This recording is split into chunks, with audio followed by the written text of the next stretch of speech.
Welcome to the Program Pod, a national award-winning program on the RCBC Podcast Network, which takes a deep dive into the programs offered at RCBC through different perspectives of students, faculty, and employers. All right, just like that, we have another President's Award winner here for the second annual winter commencement here at RCBC, something that we started doing last year, hence obviously the second one, but it's a time to, celebrate some of the students that are ready to graduate now. Don't have to wait until the May commencement. And now coming up, we have Jared Alexander, who's going to be speaking in front of his peers for what used to be called liberal arts, but now Humanities, Business, and Social Sciences. Jared, how you doing? I'm all right, Jay. Thanks for having me. Yeah.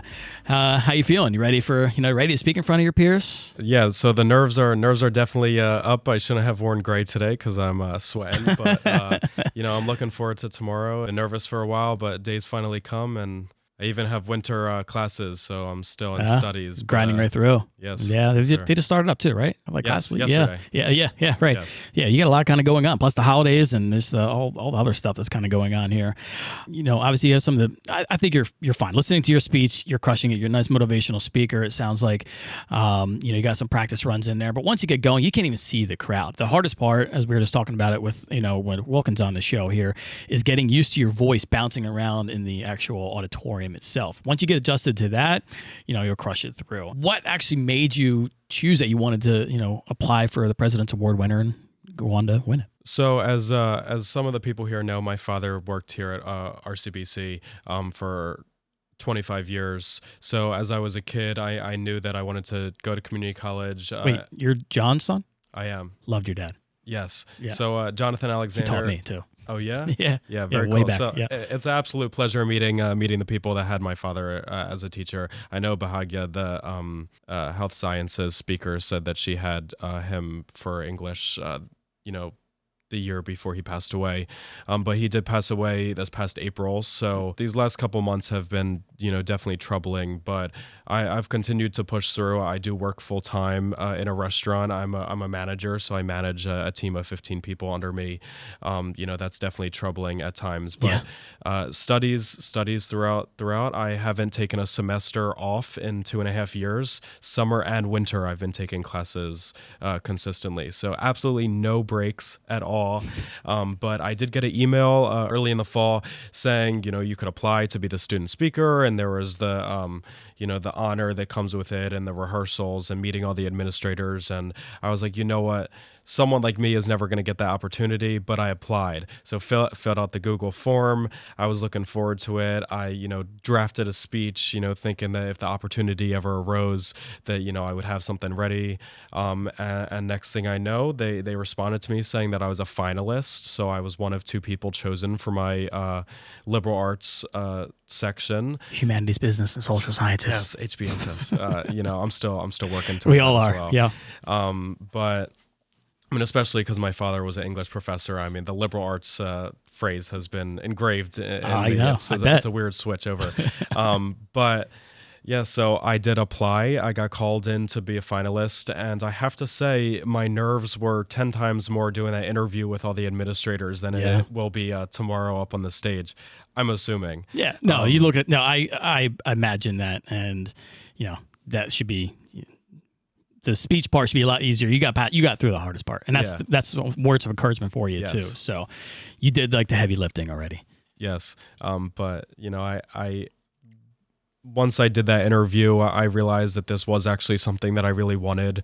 I had told myself that the honor and opportunity in of itself of being able to speak at the place that my dad had put so much of his effort and influence in for so many years of his life, I think I will carry that with me for the rest of my life. And I even say in my speech that, it's what we carry in us that will really define who we become, and our story and the trauma won't define who we are, but it is something that we'll hold with us the rest of our life. So I hope that not only does the speech go well tomorrow, but I hope that I will remember it for the rest of my life, because the honor and opportunity of being able to get up there and address my fellow graduates and all the people that have worked with my father over the last couple years is something that I'm especially proud of myself. And again, I never thought that I would be the one to pick it.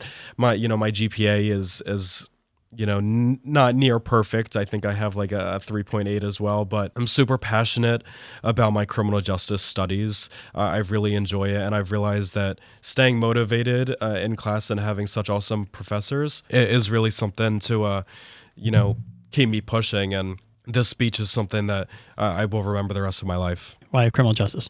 It was actually written in the article that I was influenced by my mom as a lawyer. She read that and she was like, "You're not influenced by me." My mom is a nonprofit elder law attorney for Philadelphia. So, that's an incredibly hard job, and I've seen all the ins and outs of it. But it's affected her, in some ways that, she should be proud of, but it's definitely taken a toll, being a nonprofit lawyer in that city.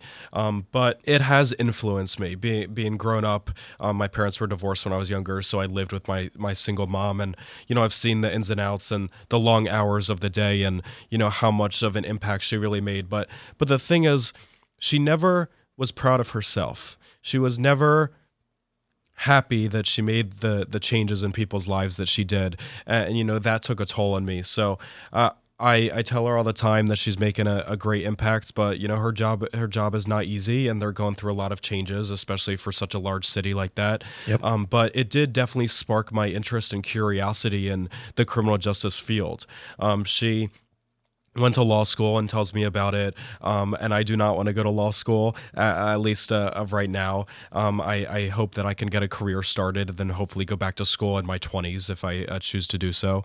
But the criminal justice field is something that I've realized I'm especially interested in, and as opposed to health sciences or STEM, the criminal justice classes that I've taken are such a breeze for me. They go by super quick. Not only have the professors shown me that, a true great professor can make the class, all the difference, but I'm just especially interested in this field of study. And again, my professors, Dr. C and Professor Rizzo that I have are... So I'm not going to cut you off because I feel like, you're looking over my shoulder and asking my questions, right? Because you already started with the quotes, and I would like to ask, who are some of their favorite professors. But as soon as you said criminal justice, I already knew you were going to go right with Professor Rizzo and Professor C, or Yes. Amber Seconti, because I actually had before we started doing this podcast network, also one of the prestigious things about being President's Award winner, you get to be on this cool national award-winning podcast, right? Yes. But before we had that built, I had the internet radio station, which was, we were located in upstairs in Laurel Hall, which is, we're liberal, again, humanities, business, social sciences is located all the time. However, the podcast studio or the internet radio studio was right in the criminal justice wing, right there in 303. So I got to connect with Professor Rizzo and Amber like all the time and got to realize, when you said really great professors really make the class, and I know them because I see it all the time, students coming in just to hang out with them. Like, they're going out of their way, which is a telling moment for those professors, right? But then I know how much they care. And even when they're talking about it, never talking bad about the students or complaining or anything like that. They're more excited about, trying to get them out there in the field and doing like all this stuff. And I see what they kind of put into like that energy. And I'm glad, you got to experience that. Yeah, they take absolute pride in their jobs here as influencers, I would call them. Yeah. And, I realized that they're absolutely selfless. They don't talk, much about themselves, and they pour absolutely everything they can into bettering their students. Yep. They will pull all their connections too, like to make sure, look, you have to put the work in. Like it's criminal justice too, right? Like they show you, like you can't be late to class, you can't be doing this stuff. Like you're going into law enforcement of some sorts, right? So you have a very structured routine, but they're preparing you for that. But you show them that you have that dedication. They're going to do their absolute best to get you, connected to whatever. And I had Professor Rizzo on this podcast before talking about the criminal justice major and all the connections because he comes from the corrections facility and that world. Amber comes from, Professor C also comes from the other side of law enforcement, but they know everybody. And then did you go to the career enforcement day or whatever that we had? Yes. Here? Yeah. Yes. So you saw like they pretty much had every potential, organization in Burlington County here and then some, right? So well connected, but again, they're always out looking for their students and they will get you to where you want to be as long as you're willing to put that drive in. Yes, they're great at networking, and also the fact that they're adjuncts for Rowan University and will be teaching the fourth year. I just absolutely so grateful to have them all 4 years here in my career here at RCBC, and again having such a diverse experience between them two. Yep. Having him being the warden of the New Jersey State Yep. Prison, and then her being such a impactful and intelligent, detective for Wellingborough, and then such a meaningful teacher, and the fact that they've gone out of their way to, take care of me and knew my father as well. It's just so incredibly inspiring and motivating. And I actually remember my first semester here. I did talk about in my speech that my first ever class was online with Dr. C, Criminal Justice 101, but my first semester in person with them, I had risen my hands and said to them, or said to Professor Rizzo, I said, you know what, I'm just so unbelievably, motivated here sitting in class. Like, I don't want to leave. Can we do another hour of you talking? Because he had shown me that the previous learning themes that I had, had in high school were not necessarily for me. And he had taken a more personable approach, telling stories of his own and comparisons to a bunch of traumatic and inspiring memories that he had working in a very dangerous and eye-opening position. And then Dr. C, I've always wanted to be a cop, maybe not today and this world that we're growing up in, but she had really put everyone else first and dedicated so much of herself to that job, and you could see it made an impact in not only Wellingborough as a place, but each of her students. I came from Camden County. I've never even stepped foot in Wellingborough, but I do know what it's like, and her coming in here to RCBC and teaching us in such a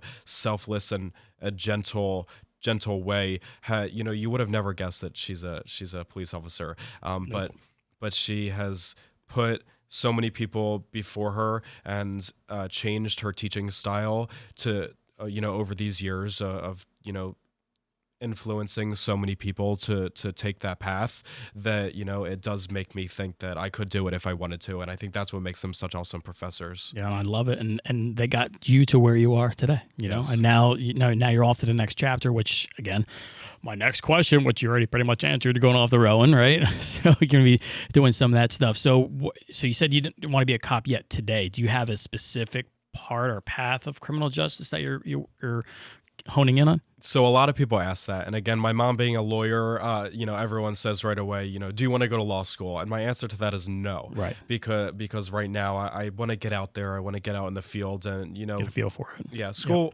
wasn't necessarily my biggest strong suit, again, until I sat in these classes and realized that the professor made the difference. Mm-hmm. But I don't necessarily want to go to law school. I'm going to continue another 2 years here at RCBC, and then graduate with my bachelor's in law and justice studies.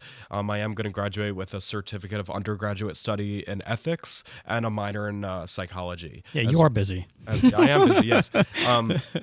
But this path that I want to take, again, everyone asks me what I want to do. Yeah. The answer that I give them is fraud investigation. Okay. I think that we know everyone that has fallen victims to fraud, and the uptake and cyber crimes that we're seeing, especially financial crimes, it will continue to rise, and I think that I could make a huge difference in that field. However, there are so many branches to criminal justice that a lot of people are not familiar with, whether that be animal cruelty investigation, fraud investigation, insurance fraud, whatever that be. So right now, I don't want to be a private investigator. I don't want to be a cop. I don't want to be a corrections officer. I don't want to be anything, but I want to be it all at the same time. So I'm hoping that over these next 2 years, especially needing a field placement and an internship my senior year here at RCBC, I'll be able to get a better feel for what path and what branch I really want to fall into. But investigations, field investigations, and especially helping the victims of insurance fraud and medical fraud and financial crimes has been a big passion of mine that my classes here have really taught me. And I'm hoping as I get into the 300 level classes this year, I'll be able to get a better feel of, what I'm really best at, whether that be analytics or field investigations. Yeah, it's just like, I want to say that's a beautiful thing about, starting out at community college and then going off to 4-year universities or whenever you're going off to school and stuff, or just maybe life in general. You figure it out as you go, right? And you start to know what kind of clicks, and eventually, deep down, this isn't for me, right? Or I want to try something else out, or some kind of experience comes along the way that sets you on a different type of path, right? Or continues to drive down where you're going with the fraud investigation, but maybe there's something like some kind of story, because what happened, why in that actual story, that investigation, something might have sparked it that maybe takes, like a little bit somewhere else.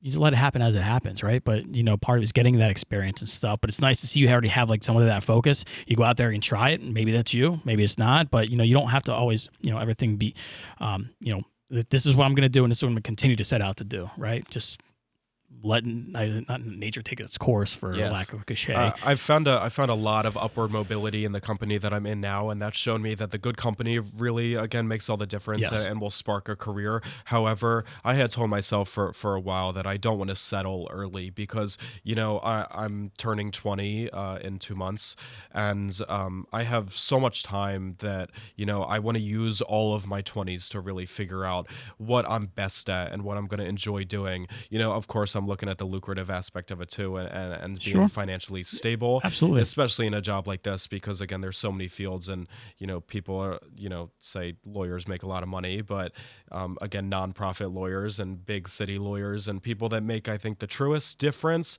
don't get compensated in the way that they deserve. No, it's almost like in teachers sometimes too. It's like, you get an X salary, but it's all that overtime and other stuff that kind of goes into all that stuff. Or like my brother-in-law is into banking, makes great money, hates his job because he's working way too much, doesn't get to see his family and stuff too. So there's like that balance, but you'll figure it out as you go. Always say, because you're young on my side, because I remember I feel like I was just kind of like in college, but now I got my white beards going on, maybe more from like my daughter and my wife causing a little bit more of the white beard in there, but it goes by quickly, right? So embrace it, but don't be in such a rush to get to the next parts. Yes. Take each, again, it's on the cliche thing, but it's just take every moment as it comes, right? And don't be in such a rush to get to where you're at, and just get all that knowledge base, but always continue to learn too, right? Yes.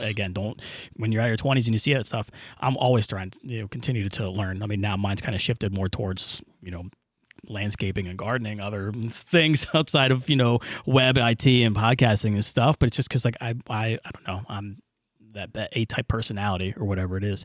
All right, we're gonna wrap it up almost, because I got we're gonna speak with another President's Award winner. But I don't think you're gonna have so much interview questions, because you might when you get into into your career field, but I'm going to try to prepare you in case you do have some of these interview questions. I got to ask Wilkins too.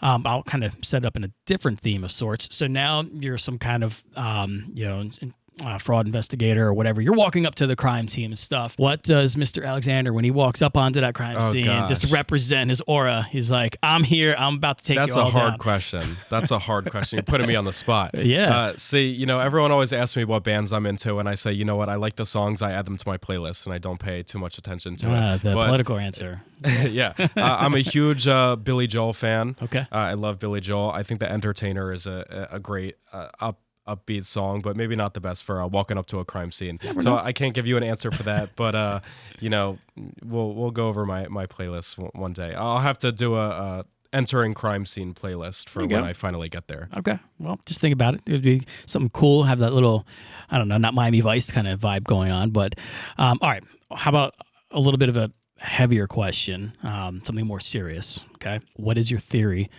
on Bigfoot? Oh. Caught me off guard. So led you into that trap there. Just this past semester, my human services professor actually said she grew up in Appalachia. She talked a lot about how you just don't question it. So I'm gonna go with that. Okay. I don't want to put a theory out there and get it turned on me. But I think there's a lot out there that we are unfamiliar with and have yet to learn. But I guess it will come especially out. with all these drones going on here in Jersey, right? Yeah. Right over my house all the time. Yeah. So it's like, is it aliens? No, I don't think so. But yeah, okay. That's a whole another subject. One last question before I get into your parting words, because you're wearing an Eagle shirt. How do you feel about this year? Oh, great. Yeah. Great. Total Phillies fan. It's nice to see, team. Awesome. did you, not to cut you off, but did you ever talk baseball with Professor Rizzo? Criminal Justice? No, no. with Next him. time, bring up baseball to him next Yeah. time, and that's a whole nother hour session in itself. He's a huge baseball guy. I played baseball as a kid, and I actually Okay. do a adult rec softball. Okay. In the springs and summers. Okay. So I look forward to that starting back up. A huge baseball guy. That's my sport. And Eagles are absolutely killing it this year. So I hope that we can make it past the playoffs, and hopefully in the spring when baseball starts up again, we'll see a playoff picture in the fall. I would love it. I would absolutely love it. I think Jersey with all these drones and everything, we could all use a you do something. use a win. You know, it's kind of crazy. All right, so you kind of already alluded to it in the beginning of a little questionnaire here, a little interview session. You had some parting words. You kind of bring it up a little bit into your speech, but for something for this show that you want to impart some kind of inspiration or a little wisdom to your fellow peers or anybody listening to this, not necessarily getting into criminal justice, but just anything in life. You can. Floor is yours. Just any parting words.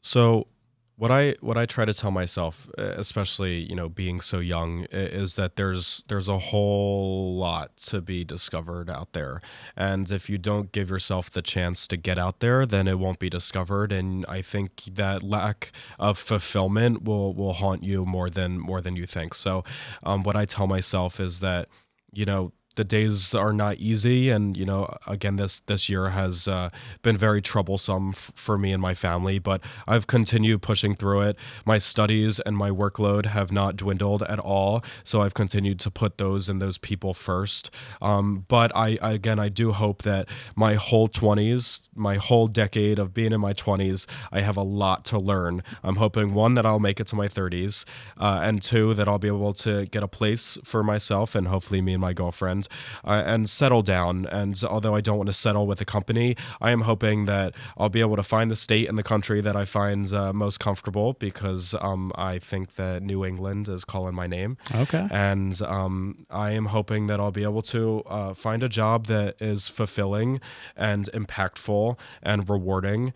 And I'm hoping that in the end, I will realize that what it is that makes me happy is anything that I want. There you go. So I want to be able to go out there and find it all, and take care of myself and the people that have proven to take care of me.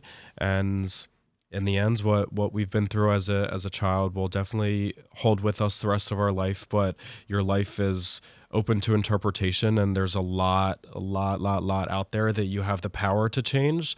So don't dwell over the things that you cannot change, and keep it pushing. Absolutely. Yes. My parting words for you is be careful wearing your Eagles or Philly colors In New England. Yes. Well, the Patriots aren't doing so well, so yeah, maybe it's, no, but it's still Philly, Boston, Yeah. kind of like oil and water of sorts too. Well, where I work, there's a lot of Mets and Patriots fans, so bless you. I hear it all. Yeah. You're kind of already conditioned for it. Yes. All right, Jared. Again, congrats on Thank you. being this year's recipient for the second annual winter commencement. Getting ready to speak in front of the Humanities, Business, and Social Sciences classes. We'll be pulling some of your clips from your actual speech off of YouTube, which again will be streaming live on our YouTube channel as well as rcbc.edu. But Jared, again, I know you're going to crush it out there in the real world and everything else. I'm looking forward to seeing you tomorrow. So go rest up, and thanks for coming on the show. All right. Thank you for having me. It's been a pleasure. You got it.